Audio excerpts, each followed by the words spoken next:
देखो बाबू, अब हम डिस्कस करने वाले हैं अंड जनन, यानी कि अंडाणु जनन के बारे में डिस्कस करेंगे, जैसे कि अगला क्वेश्चन था।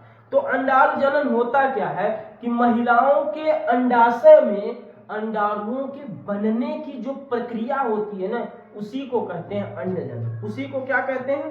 अंड जनन। देखिए, महिलाओं में अंडाणुओं के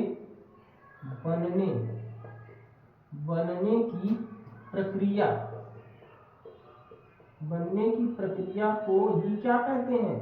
को ही बाबू अंड जनन कहते हैं। महिलाओं में जो होता है ओवम यानी कि अंडाणु के बनने की जो प्रक्रिया होती है, इन्हीं अंडाणुओं के बनने की प्रक्रिया को ही क्या कहते हैं? अंडाणु जनन कहते हैं। भाई कैसे बनत है, निर्मित कैसे होता है, उसी को निर्मित की प्रक्रिया को ही क्या कहते हैं? अंडाणु जनन कहते हैं। अब होता है क्वेश्चन, भैया ये प्रारंभ कब होता है? आखिर कब ये जो है प्रारंभ होता है, कब बनना स्टार्ट होता है? तो बबुआ ये बनना स्टार्ट हो जाता है भ्रूणीय अवस्था में। भ्रूणीय अवस्था में ही बनना क्या होता है? स्टार्ट हो जाता है। मतलब क्या है सर जी? मतलब ये है बाबू कि अगर कोई बच्ची अपनी माँ के पेट में है, गर्भ में है, वहीं से उस बच्ची में जो है ओवम बनना स्टार्ट हो जाते हैं। बच्ची अगर माँ के गर्भ में है तभी से बनना स्टार्ट होते हैं। हाँ भाई, तभी से हो जाते हैं। बंद कब होते हैं? यानी कि इनका समापन कब होता है? इनका कौन चीज? समापन कब होता है? कि जब स्पर्म यानी कि शुक्राणु क्या करता है? प्रवेश कर जाता है। जब इनमें जो है स्पर्म यहाँ से प्रवेश करेगा, तब जो है ये क्या हो जाएंगे?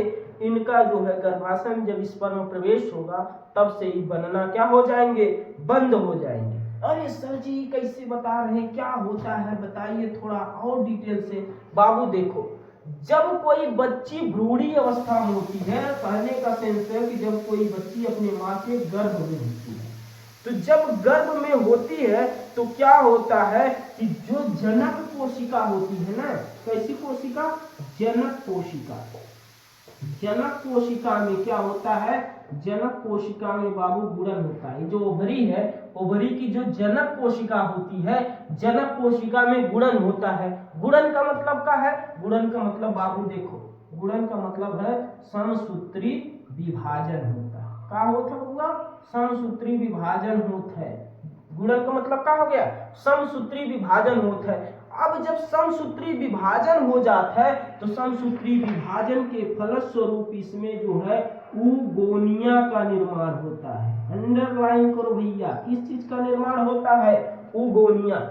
बच्ची को अपने माँ के पेट में बाना तो उनमें ओकर जो जनक कोशिका एकर है, एकर जनक कोशिका में गुणन होता है। अब गुणन होता है, गुणन का मतलब क्या होता है? विभाजन करत है। समसूत्री विभाजन जब करत है तो वही से निर्माण के कर हो जाता है उगोनिया का निर्माण।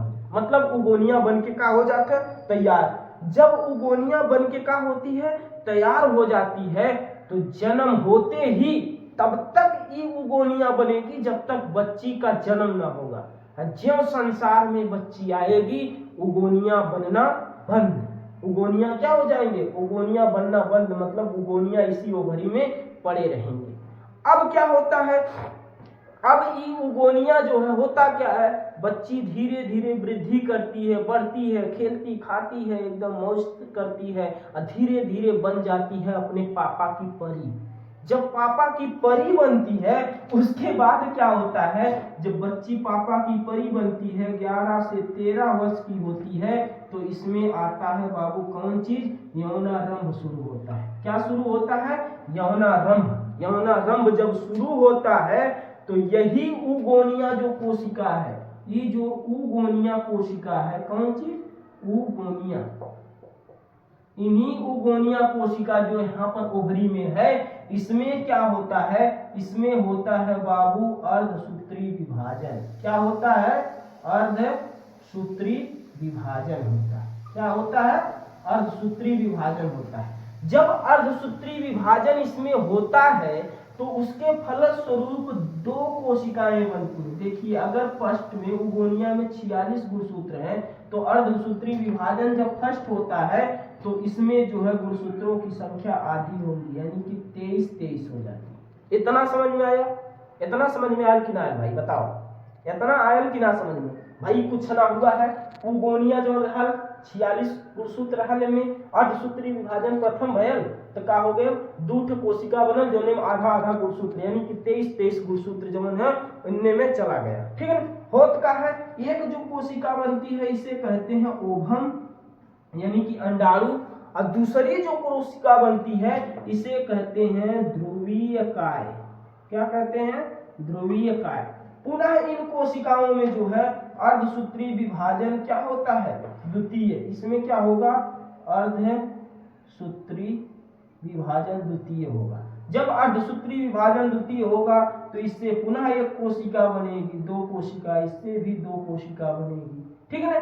अब ये जो कोशिका होंगी अर्धसूत्री विभाजन आप जानते हैं कि ये जो है किसके समान होता है? ये होता है समसूत्री के समान होता है। क्या समान होता है बाबू? उस समसूत्री विभाजन के समान होता है। अब क्या होई? इससे ये जो एक कोशिका बनती है इसमें 23 गुणसूत्र होगा, इसे कहेंगे ओभम। और इसकी जो दूसरी होगी, दूसरी कोशिका जो होगी इसे क्या कहेंगे? ध्रुवीय केंद्रक। ध्रुवीय केंद्रक या ध्रुवीय काय।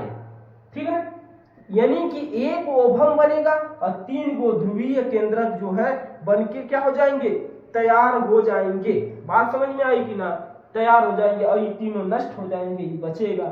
अब जब ये बचेगा तो ये क्या होगा? ओभम में बन के तैयार हो गया। अब तैयार होने के बाद धीरे धीरे इधर आएगा और फैलोपियन नलिका का जो पहला वाला भाग है जिसे कहते हैं कीपक या झालर, इसे अवशोषित कर लेगा। अवशोषित करने के बाद इसे आगे धकेलेगा, तुम्बिका में जाएगा। तुम्बिका में अगर शुक्राणु आया है तो यहाँ से निषेचन हो जाएगा। समझ में आई बात कि ना? अंडाणु जनन कैसे हुआ समझ में आया कि ना आया? क्लियर है? हमने क्या आपको बताया कि महिलाओं में अंडाणुओं के बनने की प्रक्रिया को भी क्या कहते हैं? अंड जनन कहते हैं। प्रारंभ कब होता है? भ्रूणी अवस्था में होता है। समापन कब होता है? स्पर्म जब इसमें प्रवेश करता है तब समापन हो जाता है। होता क्या है? गर्भ जब बच्चियां जो है गर्भ में होती हैं, मां के पेट में होती हैं, तो उनकी जनक कोशिका में समसूत्री विभाजन होता है, जिसके फलस्वरूप उगोनिया बन जाते हैं। युगोनिया जो है तब तक बनते रहते हैं जब तक बच्ची इस संसार में ना आ जाती है। जब इस संसार में आती है, धरती पर आती है, तो गोनिया बनना बंद हो जाते हैं। धीरे धीरे बच्ची बड़ी होती है, 11 से 13 वर्ष की होती है, तब इसमें यौनारंभ आता है। यौनारंभ के समय इसी ओगोनिया में जो है एक उगोनिया कोशिका मात्र कोशिका में अर्धसूत्री विभाजन होता है, 2 कोशिकाएं बनती हैं, एक ओभम होता है, दूसरा ध्रुवीय का होता है। पुनः इसमें अर्धसूत्री विभाजन द्वितीय होता है, एक ओभम बन के तैयार होगा और 3 गो ध्रुवीय काय यानी ध्रुवीय केंद्रक बनेंगे जो धीरे से नष्ट हो जाएंगे और ओभम बन के क्या हो जाएगा? तैयार। बात समझ में आई? तो स्क्रीनशॉट आप ले सकते हैं।